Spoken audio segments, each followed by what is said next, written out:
You may not recognize that because you're so bent on being autonomous and putting God out of the picture. But you are a slave to your sin. And that's one of the fundamental truths here. And when I get into the typology of what this biblical slavery is about and what slavery is really about, hopefully you're going to understand that a little bit better. But he continues. This is seen in the various non-Christian forms of slavery, which are taken up in chapter 4. Much suffering has come to the human race as a result of slavery, and we talked about that at the beginning of the video. But this is only a just punishment for sin. If you don't see this as being just, there's a problem. And here he says, men deserve hell. Slavery is mild by comparison. That is a hard truth. That is a truth that is going to offend a lot of you, but it is a truth, and I have to say it because it is biblical, and it is the truth, and I believe it.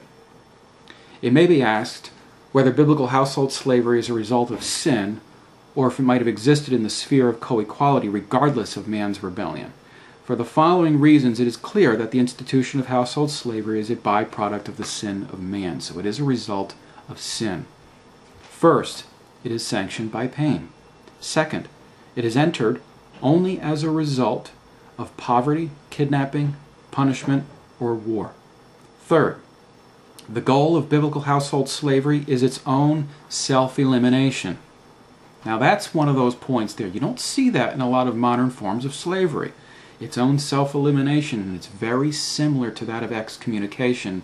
Those of you who know what biblical excommunication is really for and what it's really about. And of course the Roman Catholic Church has perverted the idea of excommunication, which is really about restoration.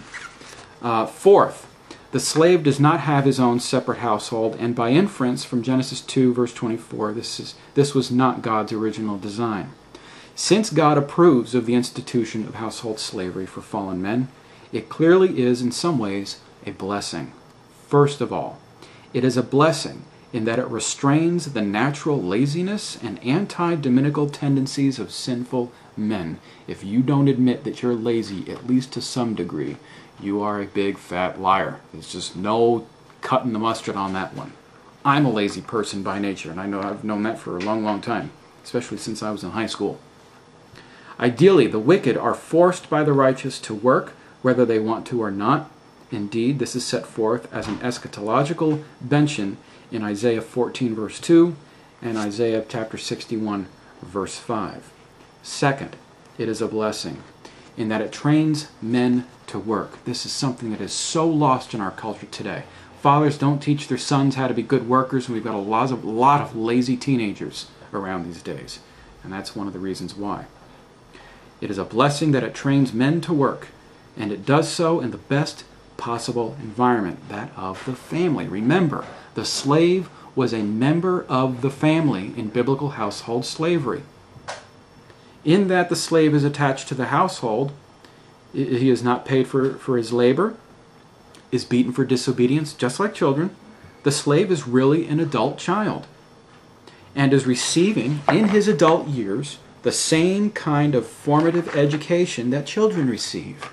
The Bible contemplates that there will come an end of this pedagogy, at least for the faithful converted slave, after which he takes his place as a late-blooming but now mature citizen.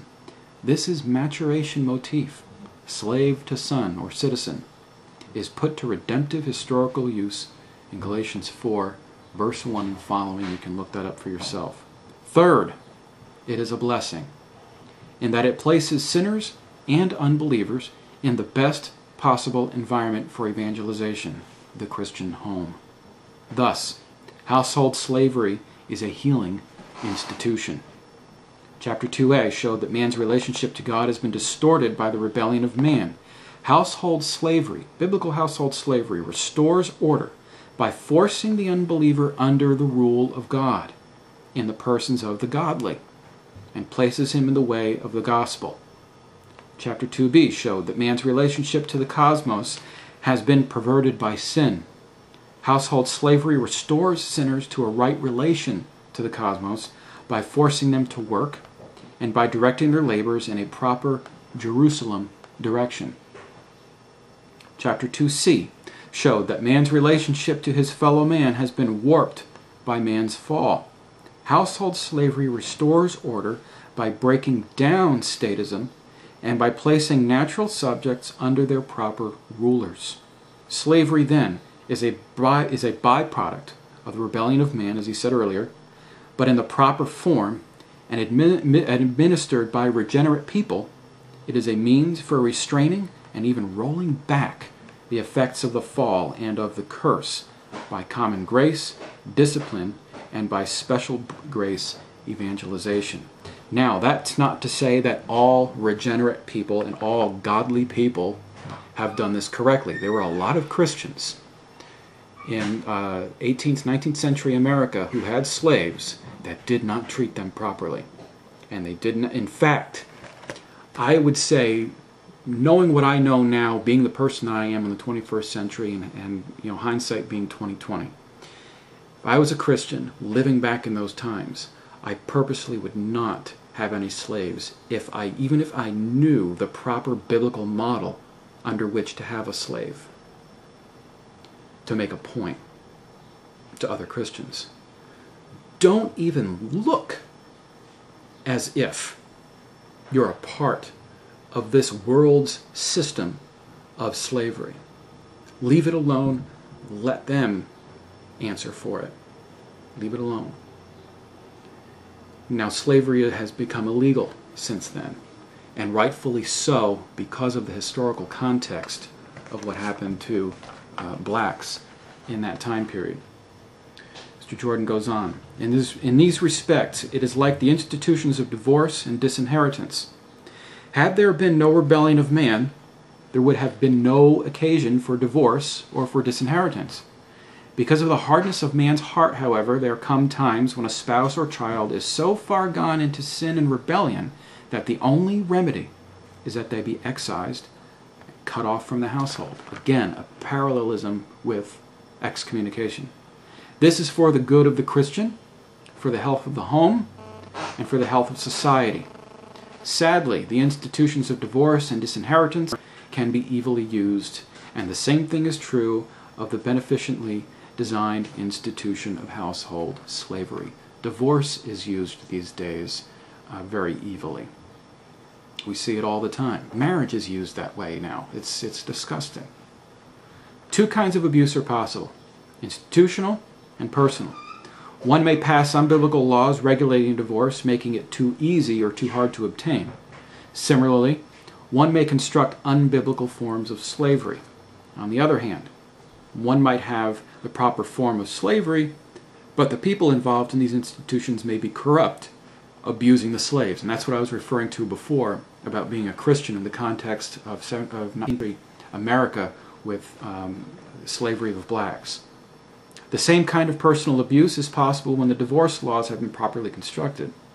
Chapter 4 is concerned with the institutional abuse of non-Christian forms of slavery and with the personal abuses common to non-Christian slavery in general. We're going to get on to those different forms of institutional slavery and the abuse of it.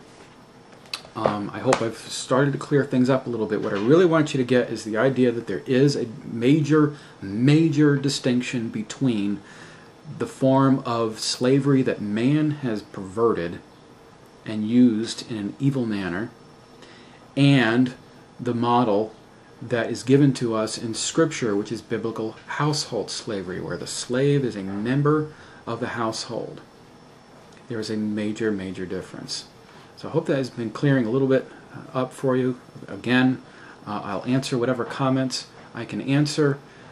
Please leave out the comments, God doesn't exist anywhere, or God is evil, and blah, blah, blah, blah, blah. I'm just not going to answer those comments. In fact, I may remove a lot of them because they're just irrelevant. If you're going to judge God, you've got to judge Him based on Scripture alone, not on what you think, and not based on your own 21st century presuppositions. Put them aside and try and look at this as objectively as you possibly can. That's all I'm asking. All right, I'll see you next time for part 3.